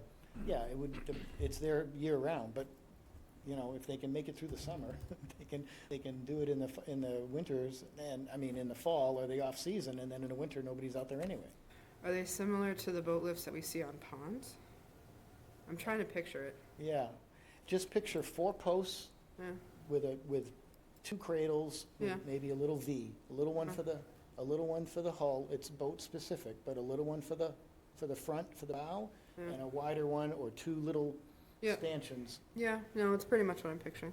I'll send pictures to Amy and she can forward them to all you guys. Okay? But that might be the best concept for this. The dredging wouldn't change. I might try to go deeper, because if I go 100 yards, I can go deeper. So I might go deeper with the dredging, to make room for the lift, so it's usable. And, but that would be it. No ramp, no float. And the lift is per boat. I don't think you could design it for the 10-foot boat and be able to park the other one there. So does that mean there'll be two lifts? No, no, your heads would explode. No, I'm not gonna do that. Like stacked on top of it? No, not gonna do that to you. No, I'm kidding. I know. So- For the record, I'm joking. John. I have two issues here, both of which were brought up with waterways, neither of which I'm inclined to minimize or dismiss. And the business of navigability, I think, is a real issue, and it's not just about static conditions. That is, the harbor master is insisting he needs 50 feet, and the need for 50 feet isn't just for when the boat is nicely moored to the side of the pier and there are other boats passing. It's the dynamic conditions that cause issues and concern on the water, right? In the summer, when there are people, and I imagine, I don't know, but I imagine most of the people who own boats on Oyster Creek there are not watermen as a profession. They're people who are vacationing and occasional boat users. And so there would always be concern for safety in that case when the channel is too narrow and the wind is blowing and the tide is moving and somebody's trying to come into a boat lift or a pier, and there can be two other boats trying to pass each other there. There isn't a lot of room to maneuver there. So when the harbor master says it's a problem that there isn't 50 feet, I'm inclined to accept that there is a real problem and that we shouldn't be minimizing or dismissing it.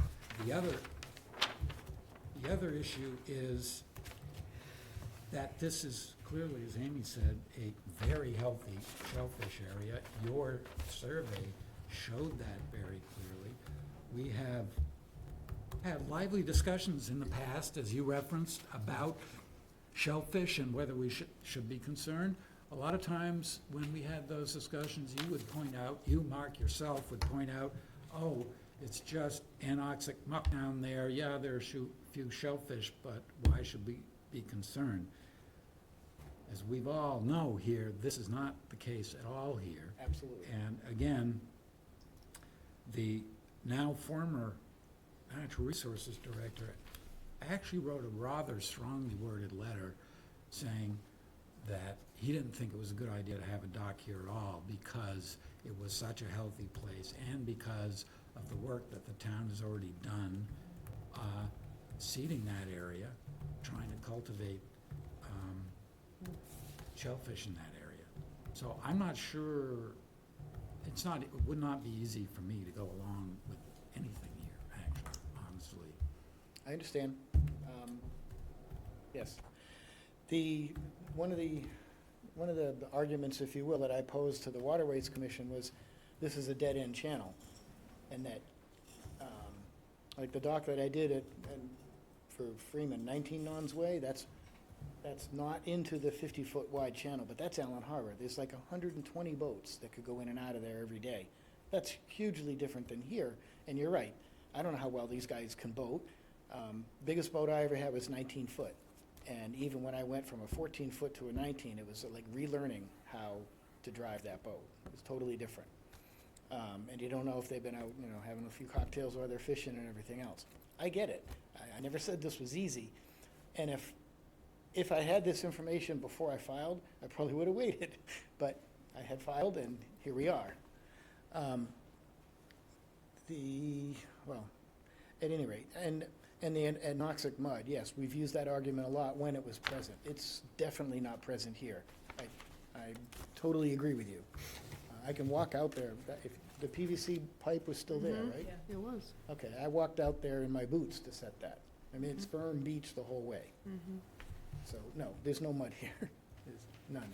And you'll never hear that out of my mouth for this site. So with that, there's a lot of work to do here.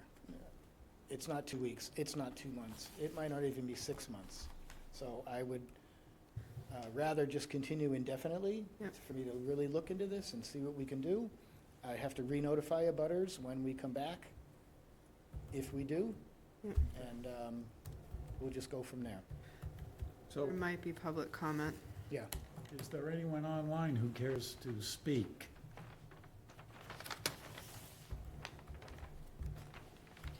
So so you would vote to allow an indefinite continuance, and he, as he just stated, he understands at that time, when he's ready to come back, he will need to re-notify abutters. Oh, one more thing we didn't discuss, but Lindsay supplied a mitigation plan Yes. based on these square footages. That may change, but Right.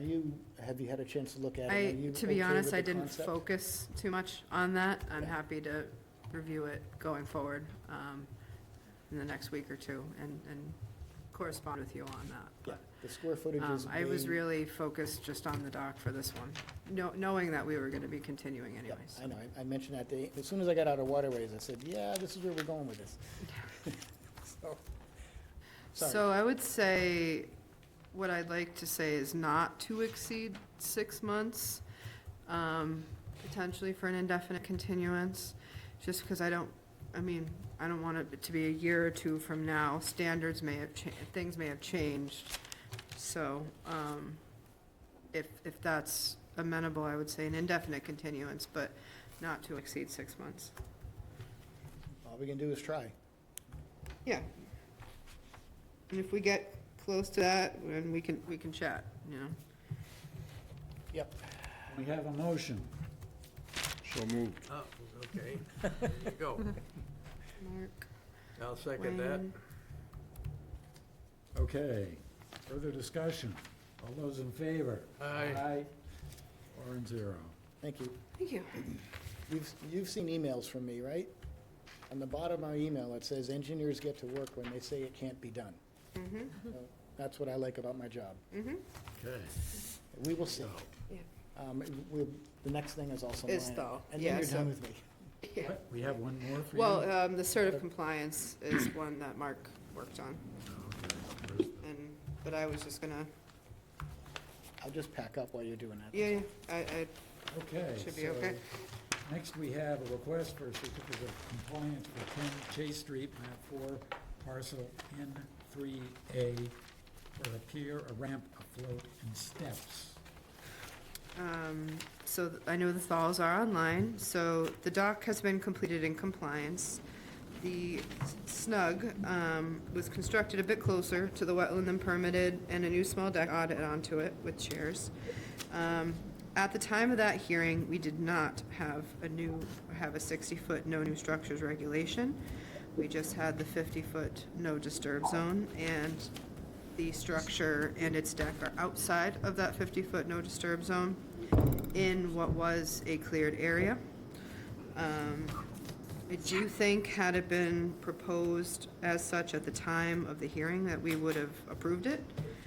And it is on the as-built. They do keep the property in a very natural state. And I don't recommend any additional mitigation planting for the slight increase in square footage. And I would recommend the certificate of compliance. Okay. Comments from anybody? Okay, we could have a motion.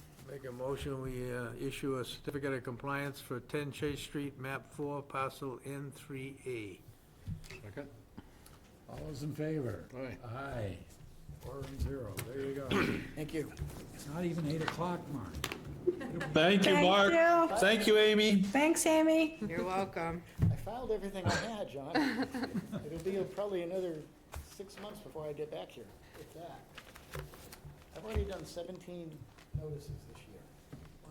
I'm not surprised. We're higher, I can't say for certain, but we're fiscally way higher up, and we haven't changed our fees.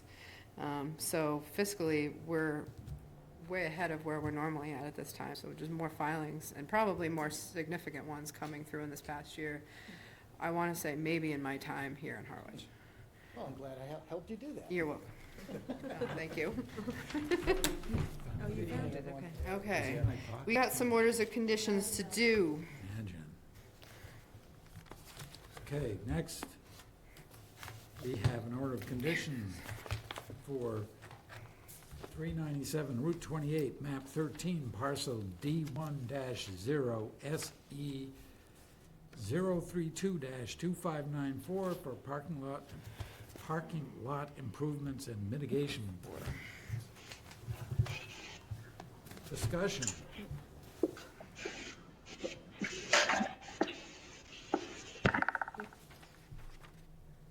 Gotta look at it, hang on. Yeah, I'll make sure that. If you have any questions, Mr. Crispin from BSC is online. But I shared the draft orders with him and his client, and they had no comments.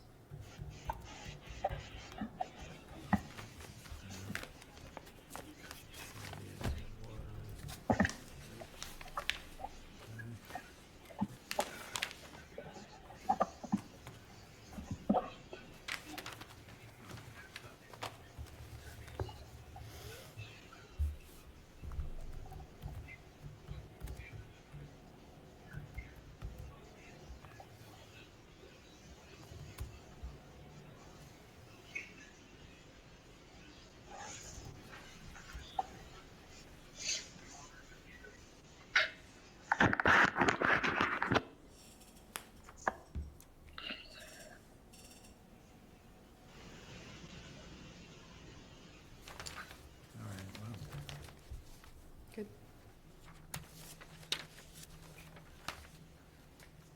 So for these, just a reminder that when you make the motion, you would make the motion to close the public hearing and issue the order of conditions. right. Don't have a lawyer here anymore to remind us of that. I'll try to step up to the plate a little bit.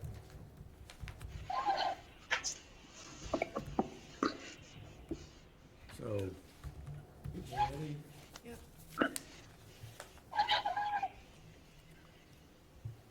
Okay, so I'll move that we approve the certificate of compliance. No, No, Order the of order of conditions. conditions, I'm sorry. And close the hearing for 397 Route 28, map 13, parcel D1-0 SE 032-2594. No, you get the wrong one. It should be Lincoln What? Hopper, Town of Howard. no, he announced 397 Route 28 Oh, did he? Oh, I didn't first. know. I We'll was- go back to the other one. This is 397 Route 28 you announced. Are you guys ready for that? or do you No, wanna- I'm not ready for it, hold on. Sorry, I was reading the Yeah, I was. link. Yeah, they're in a Sorry. different order in Okay. the document. Apologies. I don't even have that one in the file. Yeah, you want it? Wait a minute. Got headwaters or got, There's West 4 orders. This is, Davis Lanes? No, 397 Route 28. Oh, there it is.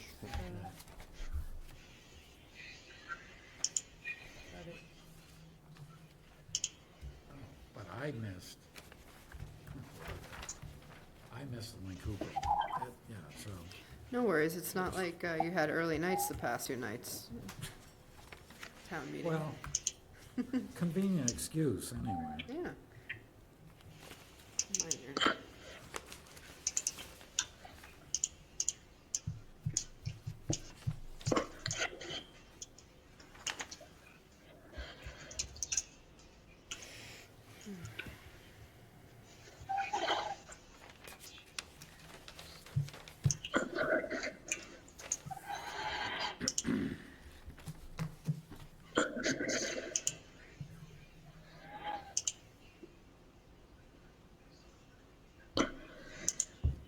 So we all set? We still, I'm all set.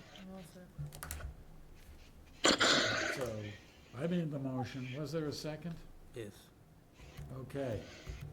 All those in favor? Aye. Aye. Next, we have, Thank you very much. Thank you. thank you.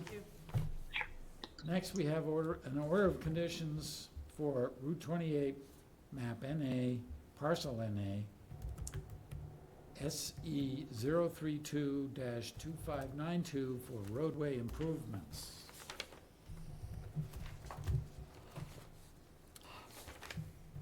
One sec, 'cause I just read it. Just read the wrong thing. I did. Already read that one. Okay. You have it? Yeah, I have it.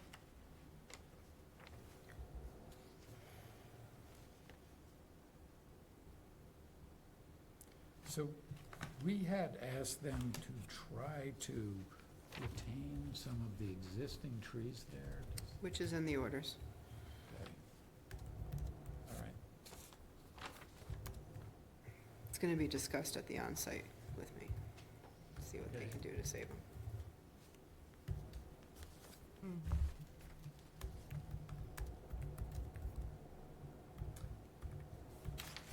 Anyone care to make a motion? I'll make a motion, close out the hearing and issue the order conditions for Town of Howard, Route 28, map NA, parcel NA, SE 032-2592. Second. All those in favor? Aye. Aye. Aye. Next is an order of conditions for 178 Headwaters Drive, map 80, parcel F2, SE 032-2595 for selective vista pruning. Let's see.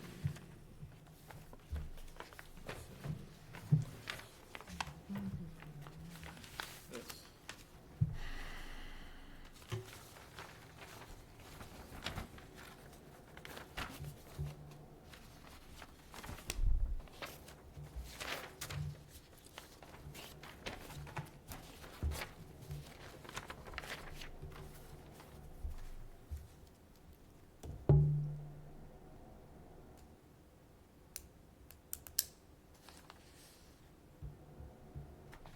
Question, Amy, why can't they stump grind the stumps? Typically, we don't allow stump Oh, grinding, really? just to keep the soils stable. Yeah. This one, it's not critical, 'cause it's pretty flat. So if you wanna remove that, you can. No, I was just curious as to why we don't allow it. Usually, we do it to make sure that the soils stay stable. Yeah. And if it's not in the way of, foot traffic, then, yeah.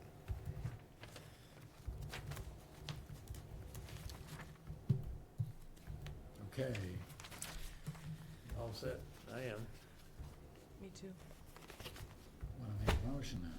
Yeah, I'll try. I'll make a motion to approve the order of conditions for 178 Headwaters Drive, map 80, parcel F2, SE 32-2595. And? Close public hearing. Yes. Yes, thank you. Second. All those in favor? Aye. Aye. Aye. Okay, now, we have an order of conditions for 25 Davis Lane, map 8, parcel N5-1, SE 032-2539 for structure demolition and rebuild. This is only the amended special conditions. So you've voted already on the orders. This is just the few amended special conditions to allow for the stairs and some vegetation work.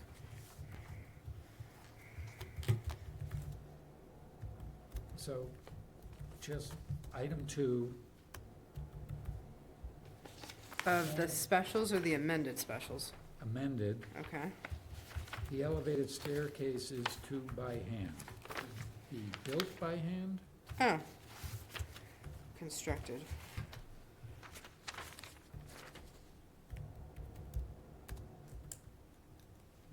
Be built by hand. Catch. I was cruising this afternoon on trying to get these done, so, morning. Okay, I don't have any other comments about this. Anybody else? No, I don't. Okay, I move we approve, so are we closing a hearing, or did we Yep. already close? it? Yep, no, it's a hearing again. I move that we approve the order of conditions for 25 Davis Lane, map 8, parcel N5-1, SE 032-2539, and close the public hearing. Second. All those in favor? Aye. Aye. And we just have minutes from April 16th, 25. They were on, and if you need a minute, I think we Were they sent them in? yesterday. They're on your table, I believe, no? Should be in Dropbox. In Dropbox. Now I get nothing. Did you already review them? I did? Oh, okay, well. I'll take a glance, but since you already, Well, you know,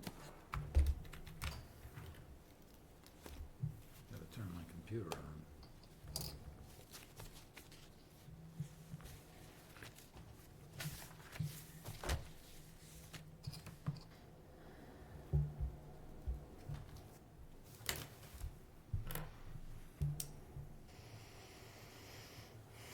Thought we were gonna be here a lot longer than this. We Yeah, I did good. too. 2 continuances helped. yeah. Yeah, There is a big agenda. and those lack of numbers help too.